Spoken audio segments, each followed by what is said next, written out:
السلام علیکم ورحمۃ اللہ وبرکاتہ۔ الحمد للہ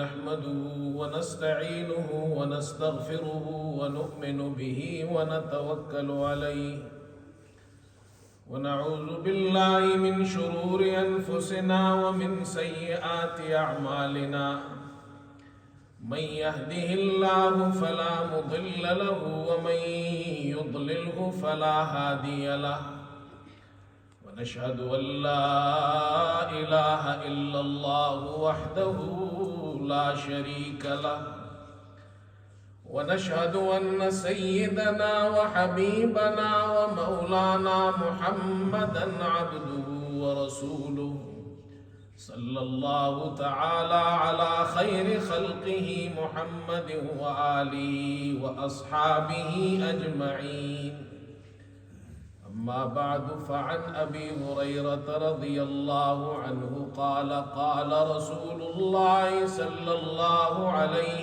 وسلم حق المسلم علی المسلم خمس رد السلام وعيادة المريض واتباع الجنائز وإجابة الدعوة وتشميت العاطس أو كما قال رسول الله صلى الله عليه وسلم۔ بزرگان محترم اور برادران عزیز، ایک حدیث آپ کے سامنے پڑھی گئی ہے اور آج کے بیان میں انشاءاللہ دو حدیثوں سے متعلق بیان ہوگا۔ ایک حدیث تو یہ جو میں نے پڑھی ہے یہ بھی بخاری شریف کی حدیث ہے اور دوسری حدیث بھی بخاری شریف کی ہے۔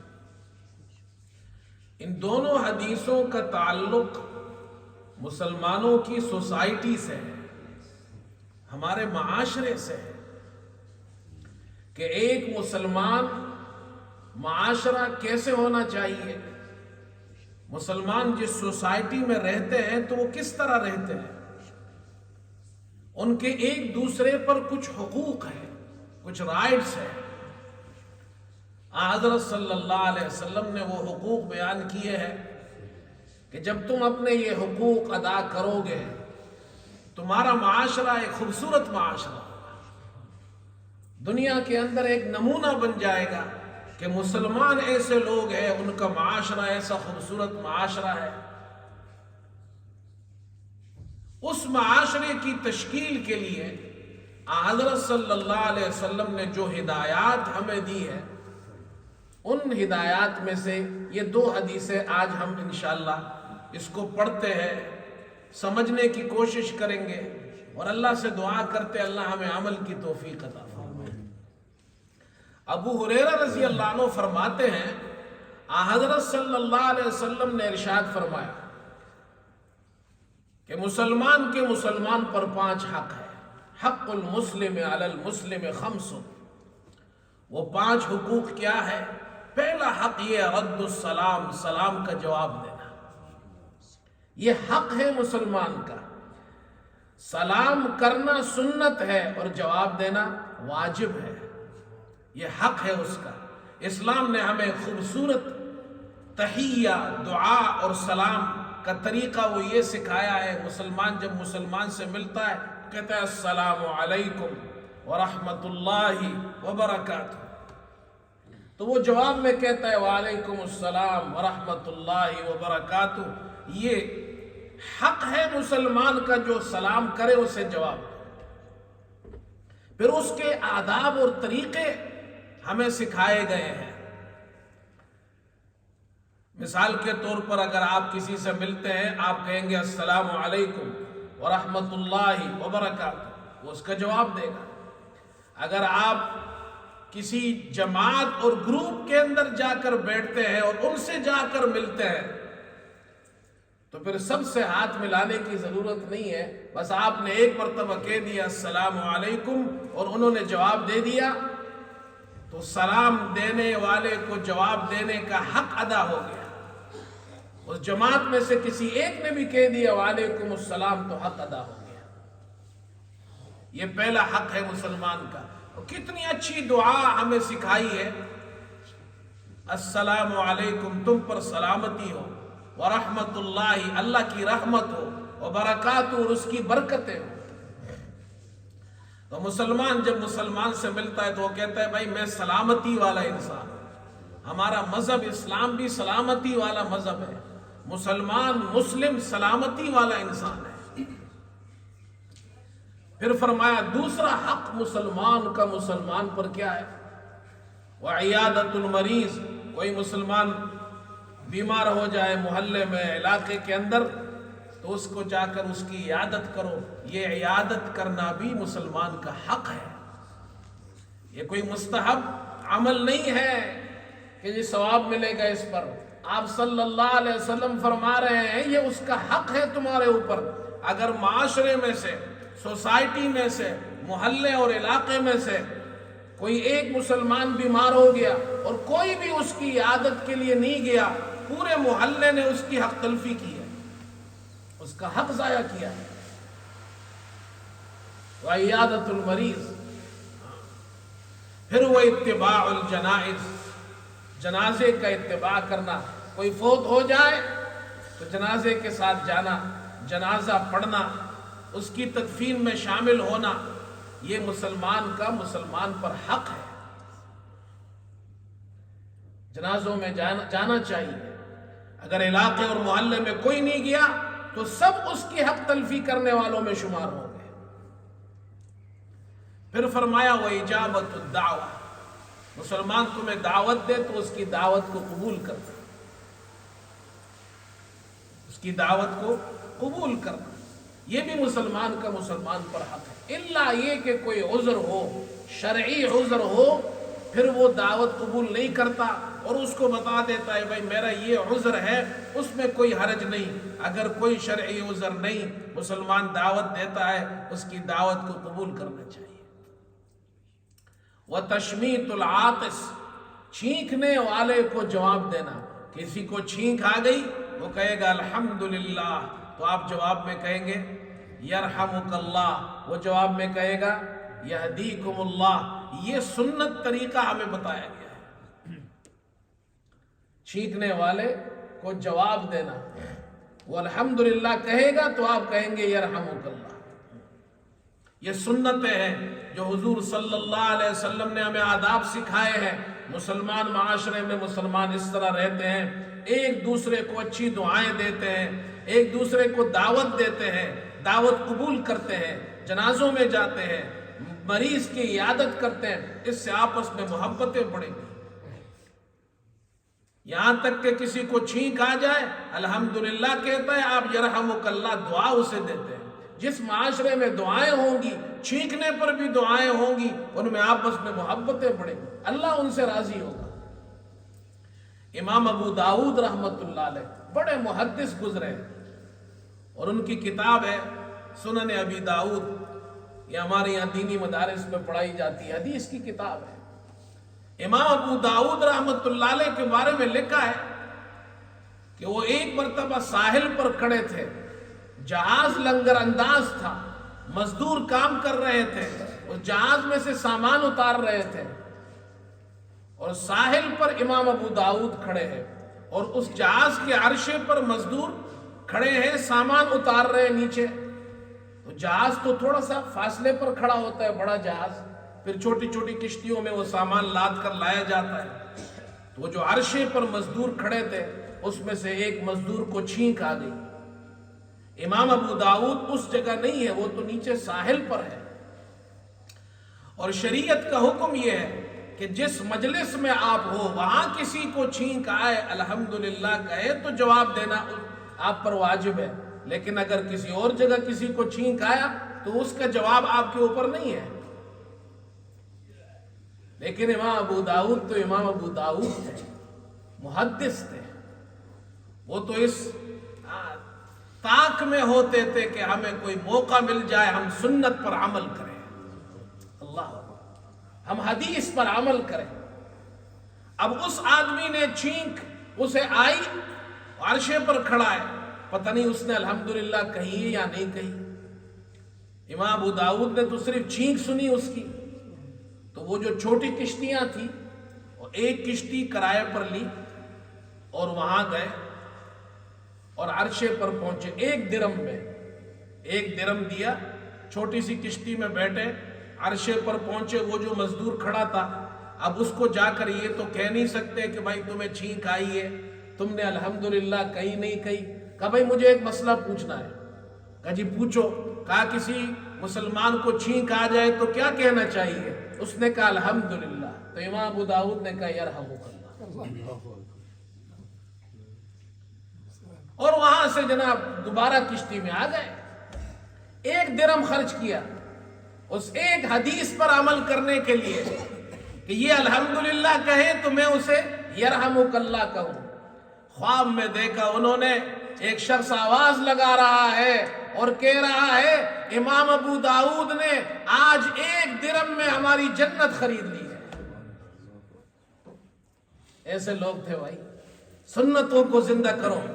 جب ہمارے معاشرے میں یہ سنتیں زندہ ہوں گی تو آپس میں محبتیں بڑھیں گی، تعلقات استوار ہوں گے، معاشرے مضبوط ہوتا ہے اس سے۔ اور انہی میں سے ایک جو میں نے کہا حدیث آپ کو سناؤں گا، وہ اجابت الدعوہ، مسلمان کی دعوت کو قبول کرنا۔ ایک مسلمان آپ کو دعوت دیتا ہے، اپنے گھر آپ کو بلاتا ہے، یا کسی کے یہاں شادی ہے، شادی کی دعوت آپ کو دیتا ہے، تو اس کی دعوت قبول کرنا۔ آپ صلی اللہ علیہ وسلم فرما رہے ہیں مسلمان کا حق ہے کہ اس کی دعوت قبول کرو۔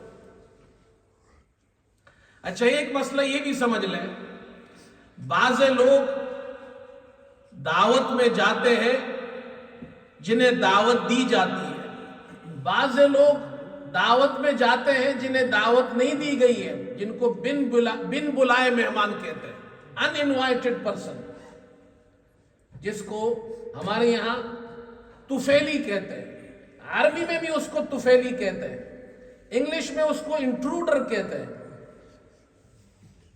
ان انوائٹڈ پرسن۔ اب یہ جو طفیلی صاحب ہے یہ بھی دعوت میں پہنچ گئے، دعوت نہیں دی گئی اس کو ذرا سمجھے۔ اچھا یہ طفیلی کس کو کہتے ہیں؟ طفیلی کیوں کہتے ہیں اس کو؟ خطیب بغدادی نے طفیلیوں پر ایک مستقل رسالہ لکھا ہے، طفیلیوں کے واقعات لکھے ہیں۔ وہ کہتے ہیں اصل میں یہ ایک آدمی تھا بنی عبداللہ بن غطفان قبیلے کا، اس کا نام تھا طفیل، اور یہ جو حضرت تھے، حضرت طفیل صاحب، یہ جو طفیل صاحب تھے یہ شادیوں میں بغیر دعوت کے چلے جاتے تھے، جہاں شادی ہو طفیل صاحب پہنچ گئے، نام ان کا طفیل تھا، اور شادیوں میں بغیر دعوت کے جاتے تھے، تو لوگوں میں مشہور ہو گیا، لوگوں نے اس کا نام رکھ دیا طفیل العروس، شادیوں کا طفیل، شادیوں کا طفیل، طفیل آف ویڈنگ، طفیل العروس۔ تو اس کے بعد وہ نام طفیل العروس سے جو بھی شخص بن بلائی مہمان ہوتا تھا تو اس کو لوگ طفیلی کہنے لگے، کہ طفیلی اس طفیل کے نام کی وجہ سے کہا جاتا ہے۔ یہ جو بن بلائے مہمان ہے اس کا حکم کیا ہے؟ اب میں آپ کو حدیث سناتا ہوں۔ حضرت صلی اللہ علیہ وسلم کے ساتھ ایک واقعہ پیش آیا جو بخاری شریف میں ہے۔ ابو مسعود رضی اللہ عنہ فرماتے ہیں کہ ایک انصاری جن کا نام جن کی کنیت ابو شعیب تھی، وہ اپنے گھر آئے اور ان کا ایک غلام تھا جو قصاب تھا، بچر، اور اس نے اپنے غلام سے کہا کہ 5 آدمیوں کا کھانا تیار کرو، میں حضرت صلی اللہ علیہ وسلم کو اور آپ کے ساتھ 4 اور اصحاب کو دعوت دینے والا ہوں، لہذا 5 آدمیوں کا کھانا تیار کرو۔ میں نے حضور صلی اللہ علیہ وسلم کے چہرے پر بھوک کے آثار دیکھے ہیں۔ اللہ اکبر۔ چنانچہ انہوں نے کھانا تیار کیا، یہ آپ صلی اللہ علیہ وسلم کی خدمت اقدس میں حاضر ہوئے، آپ کو دعوت دی اور 4 آدمی آپ کے ساتھ اور لے کر آئے۔ جب یہ حضرت صلی اللہ علیہ وسلم نے ان کی دعوت قبول کر لی، اب آپ صلی اللہ علیہ وسلم اور 4 جو آپ کے ساتھی تھے وہ آپ کے ساتھ روانہ ہوئے، ایک اور آدمی بھی روانہ ہو گیا جس کو دعوت نہیں دی گئی تھی۔ جب آپ صلی اللہ علیہ وسلم اس شخص کے گھر پر پہنچے تو آپ نے اس شخص سے ارشاد فرمایا کہ یہ شخص جو ہمارے ساتھ آیا ہے اس کے بارے میں اس سے الگ فرمایا کہ یہ شخص جو ہمارے ساتھ آیا ہے یہ تو بغیر دعوت کے آیا ہے، اگر آپ اجازت دے تو یہ ہمارے ساتھ کھانے میں شامل ہوگا، اگر آپ چاہیں تو یہ واپس چلا جائے گا۔ وہ تو اچھے لوگ تھے بھائی، انہوں نے کہا اے اللہ کے رسول میں خوشی سے اجازت دیتا ہوں، یہ بھی ہمارے ساتھ شامل ہو جائے۔ اب اس واقعے میں، اس حدیث میں محدثین فرماتے ہیں آپ صلی اللہ علیہ وسلم نے اسے واپس نہیں کیا، لیکن اس شخص سے اجازت لی۔ معلوم ہوا کہ بھائی اگر کوئی شخص بغیر اجازت کے، کوئی طفیلی ہے، طفیلی یہ دعوتوں میں پہنچ جاتے ہیں لوگ بغیر اجازت کے، ایسا جانا شرعاً جائز نہیں ہے جب تک کہ وہ شخص اسے اجازت نہ دے۔ اگر اجازت نہیں دے وہاں جا کر کھانا کھاتا ہے تو یہ شرعاً جائز نہیں ہے۔ نہیں ہمارے علاقے میں شادی ہو رہی ہے تو ساری دنیا پہنچ رہی ہے شادی میں۔ البتہ اگر آپ کو یہ اندازہ ہے کہ میں اپنے بھائی کے گھر جا رہا ہوں، میرا کلوز فرینڈ ہے اس کے گھر جا رہا ہوں، اپنے رشتہ دار کے گھر جا رہا ہوں، اور یہ میرے ساتھ ایک آدمی میں لے جاؤں دعوت میں، وہ ناراض نہیں ہوگا، پھر آپ لے جائیں تو الگ بات ہے، لیکن ہر جگہ شادیوں میں نہیں جانا چاہیے اس طرح۔ کیوں؟ دیکھیں یہ معاشرہ کیسے ٹھیک ہوگا ہمارا؟ اسلام نے اس کا طریقہ بتایا۔ اب میں چھوٹی سی ایک مثال دیتا ہوں۔ ایک آدمی نے شادی کی دعوت کی ہے، اب اس نے 200 آدمیوں کو بلایا۔ اب بھائی یہاں انگلینڈ کے اندر تو لمیٹڈ جگہ ہوتی ہے، لمیٹڈ کرسیاں ہوتی ہے، پھر کھانا جو اس نے آرڈر کیا ہے تو 200 آدمیوں کو ہی آرڈر کیا ہوگا، ہر چیز لمیٹڈ ہوتی ہے۔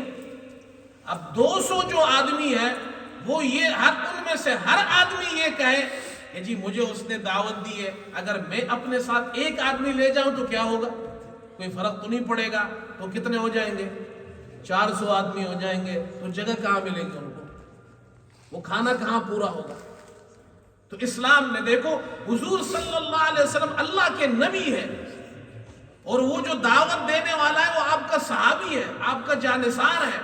آپ کو معلوم ہے کہ میں اپنے ساتھ جتنے آدمی بھی لے جاؤں یہ ناراض نہیں ہوگا، لیکن آپ صلی اللہ علیہ وسلم امت کو تعلیم دے رہے ہیں اور اس صحابی سے فرما رہے ہیں یہ جو آدمی ہمارے ساتھ آیا ہے یہ بغیر اجازت کے آیا ہے، آپ اجازت دیں گے تو کھانے میں شامل ہوگا، آپ چاہیں گے نہیں چاہیں گے تو واپس چلا جائے گا۔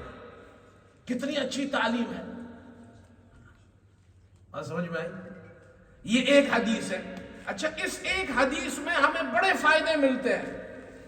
حدیث ایک ہے، فائدے کتنے ہیں؟ مثال کے طور پر ایک فائدہ، امام بخاری رحمۃ اللہ علیہ نے اس حدیث پر ایک ہیڈنگ لگائی ہے، ترجمۃ الباب جس کو کہتے ہیں، مسئلہ بیان کیا ہے، باب ما قیل فی اللحام والجزام۔ اس حدیث سے معلوم ہوا کہ مسلمان اگر وہ قصابی ہے، قصاب ہے، بچر ہے اور گوشت فروخت کرتا ہے، مسلمان جانور ذبح کرتا ہے اور اس جانور کا گوشت فروخت کرتا ہے جس کو قصابی کہا جاتا ہے، یہ قصاب اور لحام جس کو کہتے ہیں اور جزار جس کو کہتے ہیں، یہ ایسے شخص کی کمائی شرعاً جائز ہے۔ یہ مسئلہ معلوم ہوا اس حدیث سے، یہ پروفیشن یہ اختیار کرنا جائز ہے۔ امام بخاری رحمۃ اللہ علیہ اس کو لائے ہیں یہ سمجھانے کے لیے کہ اگر کوئی مسلمان گوشت فروخت کرتا ہے حلال جانور کا تو یہ پروفیشن اختیار کرنا شرعاً جائز ہے، اور یہ حدیث لائے دلیل میں۔ دوسری بات، محدثین فرماتے ہیں اس حدیث کے اندر ہمیں یہ معلوم ہوا کہ ایک مسلمان دوسرے مسلمان کو دعوت دیتا ہے تو ضیافت کی مشروعیت ہمیں معلوم ہو گئی کہ اسلام میں دعوت دینا جائز ہے، مستحب عمل ہے۔ معاشرے کے اندر ایک دوسرے کو دعوت دینا، گھر میں بلانا، کھانا کھلانا، یہ ایک مستحب عمل ہے۔ خاص طور پر جب ہمیں معلوم ہو کہ کوئی شخص اس کو ضرورت ہے اور اس کو کھانا کھلایا جائے تو اچھی بات ہے، مستحب عمل ہے۔ جیسے صحابی نے حضور صلی اللہ علیہ وسلم کو آپ کے ساتھ چند آدمیوں کو اپنے گھر کھانے کے لیے بلایا، یہ بھی ہمیں معلوم ہو گیا۔ پھر ایک بات ہمیں اور معلوم ہوئی، وہ یہ جب آپ کسی کو دعوت دیتے ہیں، وہ صحابی نے حضرت صلی اللہ علیہ وسلم کی دعوت کی، آپ کے ساتھ 4 آدمیوں کو اور بھی بلایا۔ معلوم ہوا کسی کو دعوت دیتے ہیں اور اس کے خاص ساتھی ہے، اس کے اصحاب ہے، اس کو بھی بلاتے ہیں، اچھی بات ہے، یہ بھی معلوم ہو گیا۔ اس سے ایک بات یہ بھی معلوم ہوئی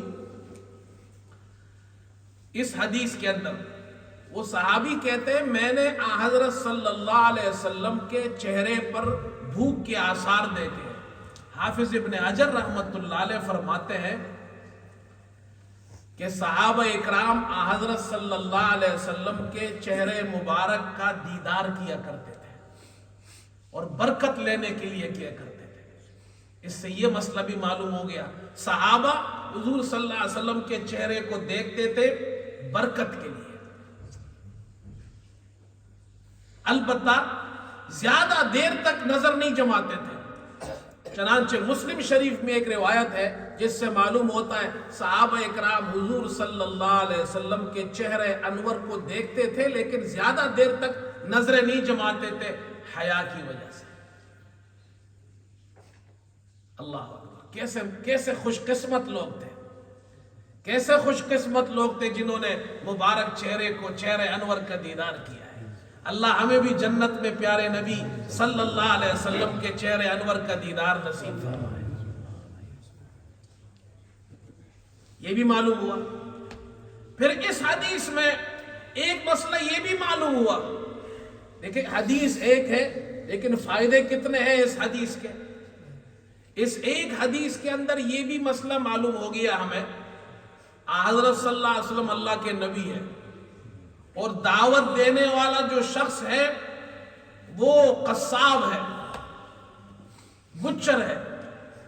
معلوم ہوا کہ بھائی مسلمانوں کا اگر کوئی امام ہے، مسلمانوں کا کوئی لیڈر ہے، کوئی بڑا آدمی ہے اور اس علاقے کے اندر کوئی غریب آدمی وہ اس کو دعوت دیتا ہے تو اس کی دعوت قبول کرنی چاہیے۔ یہ نہیں دیکھنا چاہیے چھوٹا آدمی ہے، یہ تو غریب آدمی ہے اور یہ جناب کیا ہے، یہ تو گوشت فروخت کرتا ہے، میں تو بڑا آدمی ہوں، میں اس کے گھر جاؤں گا۔ آپ صلی اللہ علیہ وسلم سے بڑا کون ہو سکتا ہے؟ آپ صلی اللہ علیہ وسلم کو دعوت دی اور قصاب نے دعوت دی، اس کا غلام جو تھا وہ قصاب تھا اور اس نے دعوت دی، آپ صلی اللہ علیہ وسلم نے اس کی دعوت قبول کی، اس کے گھر گئے، کھانا کھایا۔ معلوم ہوا کہ بھائی اگر معاشرے میں، ہمارے محلے میں، ہمارے علاقے میں اور مسلمان کوئی غریب آدمی ہے، اس کی یہاں کوئی دعوت ہے، کوئی شادی بیاہ ہو رہی ہے، وہ آپ کو دعوت دے رہا ہے اور یہ جناب بڑا آدمی ہے، جناب لیڈر ہے اور وہ اس کو بلا رہا ہے، یا امام ہے، شیخ ہے، بزرگ ہے، تو اس کو جانا چاہیے۔ یہ نہیں ہے بھائی پیر صاحب، آج کل کے پیروں سے ہم اچھے پیروں کو مانتے ہیں، بھائی اللہ والوں کو تو مانتے ہیں، یہ جعلی پیروں کو نہیں مانتے جو لوگوں کو لوٹتے ہیں۔ اور کہتے ہیں جی ایک پیر صاحب کی کسی نے دعوت کی، ایک آدمی آیا، اس نے کہا جی حضور آپ کی دعوت کرنی ہے۔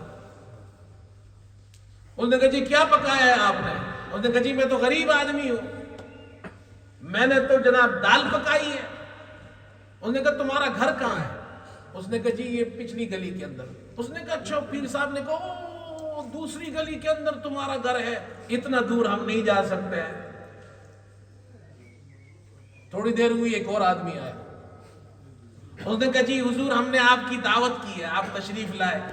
انہوں نے کہا جی کیا پکایا ہے؟ اس نے کہا جی بس گھر میں جو بڑے اچھی اچھی چیزیں پکائی ہے، مرغی بھی پکائی ہے، بکری کا گوشت بھی پکایا ہے، فرنی بھی پکائی ہے، پلاؤ بھی پکایا ہے، سارے اچھے اچھے انواع کے کھانے۔ پیر صاحب نے کہا تمہارا گھر کہاں ہے؟ اس نے کہا جی حضرت وہ جو دوسرا محلہ ہے وہاں ہمارا گھر ہے۔ پیر صاحب نے کوئی بات نہیں ہے، یہ ادھر نزدیک ہی تو ہے۔ ہاں بھائی، یہ سنت نہیں ہے۔ ایسے پیروں سے اللہ ہمیں بچائے جن کی نظریں ہماری جیب پر ہو، جن کی نظریں دسترخوان کے کھانوں پر ہو۔ حضور صلی اللہ علیہ وسلم تو ایک غریب صحابی کے گھر پر جا رہے ہیں اور کھانا کھا رہے ہیں۔ یہ سنت طریقہ ہے بھائی۔ اچھا، ایک ہی حدیث ہے، اس حدیث میں سے ایک فائدہ اور سنیے۔ آپ صلی اللہ علیہ وسلم جب اس صحابی کے گھر پر پہنچے تو آپ کے ساتھ ایک آدمی اور بھی آ گیا تھا، اور وہ طفیلی تھا، اس کو دعوت نہیں دی گئی تھی۔ آپ صلی اللہ علیہ وسلم نے صاحب خانہ سے اجازت لی، اگر تمہاری اجازت ہو تو یہ کھانے میں شامل ہوگا۔ یہ اس حدیث میں ہے، بخاری شریف کی اس حدیث میں۔ لیکن ایک اور صحابی ہے ابو طلحہ، انہوں نے آپ کی دعوت کی تھی، اور انس ان کو بھیجا حضور صلی اللہ علیہ وسلم کے پاس کہ جاؤ۔ حضرت صلی اللہ علیہ وسلم کے لیے اپنی بیوی سے کہا، وہ چند روٹیاں تھیں تو آپ صلی اللہ علیہ وسلم کو دعوت دی کہ گھر تشریف لائے۔ آپ صلی اللہ علیہ وسلم اس وقت جتنے صحابہ آپ کے ساتھ بیٹھے تھے سب کو لے کر چلے گئے ابو طلحہ کے گھر میں۔ اب ابو طلحہ کے گھر جب پہنچے، ان کی بیوی ام سلیم، یہ جو ام سلیم ہے، چند روٹیاں تھیں اور کچھ گھی تھا۔ آپ صلی اللہ علیہ وسلم نے فرمایا یہ جو تمہارے پاس جو بھی کھانے کے لیے لے کر آؤ۔ پوری جماعت صحابہ کی بیٹھی ہوئی ہے، وہ لے کر آئے۔ آپ صلی اللہ علیہ وسلم نے اس کو کہا چورا چورا کرو، اس میں وہ گھی ڈالا، پھر فرمایا 10 صحابہ کو بلاؤ۔ 10 آئے، انہوں نے کھایا، کھانا ابھی بھی اسی طرح ہے۔ پھر فرمایا 10 اور کو بلاؤ، 10 اور آئے، انہوں نے کھایا، پیٹ بھر کر، کھانا اسی طرح ہے۔ یہاں تک کہ 80 آدمیوں نے کھانا کھایا، 80 آدمیوں نے کھانا کھایا۔ اب سوال یہ پیدا ہوتا ہے، 2 حدیثیں ہیں، ایک حدیث میں آپ صلی اللہ علیہ وسلم کے ساتھ ایک آدمی جا رہا ہے، آپ صاحب خانہ سے اجازت لے رہے، کھانا اجازت ہو تو یہ کھائے گا۔ دوسری حدیث کے اندر ابو طلحہ نے دعوت کی، 80 آدمیوں نے کھانا کھایا۔ یہ تو آپ کا معجزہ تھا۔ تو علماء فرماتے ہیں اس کی وجہ یہ ہے، یہ ڈیپینڈ کرتا ہے حالات پر، تعلقات پر۔ ابو طلحہ اور ان کی جو بیوی ہے ام سلیم، یہ حضرت صلی اللہ علیہ وسلم کی رشتہ دار ہے، یہ ام سلیم، اور ام سلیم آپ صلی اللہ علیہ وسلم کے رشتے میں خالہ لگتی ہے۔ خالہ اس طرح ہے کہ ان کی ام سلیم کی جو دادی تھی سلمہ بن زید، یہ ام سلیم کی دادی ہے سلمہ بن زید، اور سلمہ بن زید حضور صلی اللہ علیہ وسلم کے جد امجد عبد المطلب کی والدہ ہے۔ اس رشتے سے وہ آپ کی خالہ لگتی ہے۔ اب خالہ نے اگر دعوت کی ہے تو حضور صلی اللہ علیہ وسلم کو پتا ہے رشتے میں میری خالہ ہے، میں ان کے گھر جتنے بھی آدمی لے جاؤں وہ تو ناراض ہوگی نہیں۔ دیکھو بھائی، دیکھو 2 حدیثیں ہیں، ایک حدیث میں آپ صلی اللہ علیہ وسلم ایک آدمی ایکسٹرا ہے تو صاحب خانہ سے کہہ رہے آپ کی اجازت ہو تو کھانا کھائے گا، اور دوسری حدیث میں آپ صلی اللہ علیہ وسلم 80 آدمی اپنے ساتھ لے گئے۔ معلوم ہوا ڈیپینڈ کرتا ہے حالات پر، آپ کے تعلقات پر۔ آپ کے تعلقات اگر کسی سے بہت زیادہ اچھے ہیں اور آپ جانتے ہیں اس نے میری دعوت کی، اپنے ساتھ 1-2 آدمی اور بھی لے جاؤں تو کوئی حرج نہیں ہے، وہ خوش ہوگا اس میں۔ لیکن ہر جگہ ایسا نہیں کرنا چاہیے بھائی۔ حدیث میں ہمیں یہ باتیں معلوم ہوئی، خاص طور پر آج کل کے زمانے میں، ٹھیک ہے، ایک تو یہ گھر میں کسی نے دعوت کی تو ٹھیک ہے، وہ الگ بات ہے، لیکن یہ اسلام نے ہمیں یہ بتایا ہے کہ مسلمان کس طرح معاشرے میں رہتا ہے۔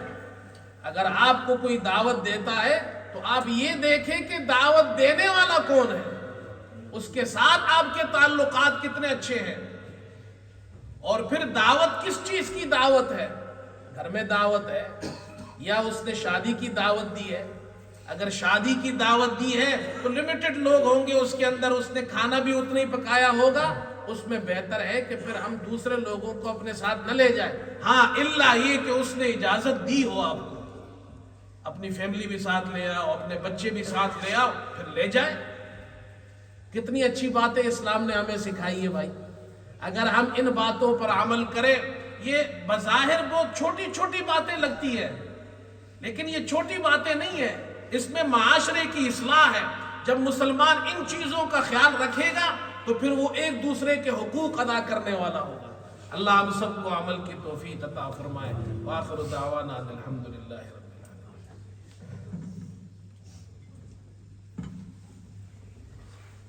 ہو گیا تھا؟